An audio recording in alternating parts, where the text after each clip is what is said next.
एका गुन्ह्यातील संशयित आरोपीला पोलिसांनी मारहाण केल्यामुळे त्याचा मृत्यू झाल्याचा धक्कादायक प्रकार समोर आला होता।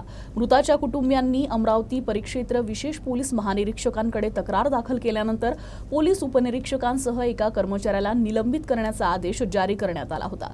प्रकरणी उपनिरीक्षकासह 3 कर्मचाऱ्यांविरुद्ध खुनाचा गुन्हा दाखल करण्यात आला आहे। गोवर्धन हरमकर याला 15 जानेवारी रोजी पोलिसांनी संशयातून ताब्यात घेतलं होतं। तसेच त्याच्या काकालाही ताब्यात घेतलं होतं।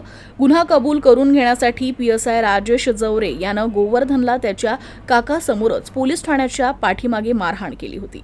यातच 17 जानेवारी रोजी त्याचा मृत्यू झाला होता। त्यानंतरही पोलीस आणि त्याचे सहकारी यांनी घाईघाईत त्याच्यावर अंत्यसंस्कार उरकण्यास भाग पाडले। 2 महिन्यानंतर अखेर गोवर्धनच्या काकानं विशेष पोलीस महानिरीक्षक रामनाथ पोकळे यांच्याकडे तक्रार केल्यानं या प्रकरणाला वाचा फुटली। त्यानंतर PSI जवरे आणि एका पोलिसाला निलंबित करण्यात आलं। मृत युवकाचे काका सुखदेव हरमकर यांच्या तक्रारीवरून अकोट पोलीस ठाण्यात विविध कलमान्वये गुन्हा दाखल करण्यात आला आहे। तर पोलीस उपनिरीक्षक राजेश जवरे आणि 3 पोलीस कर्मचाऱ्यांविरुद्ध हत्येचा गुन्हा दाखल करण्यात आला आहे।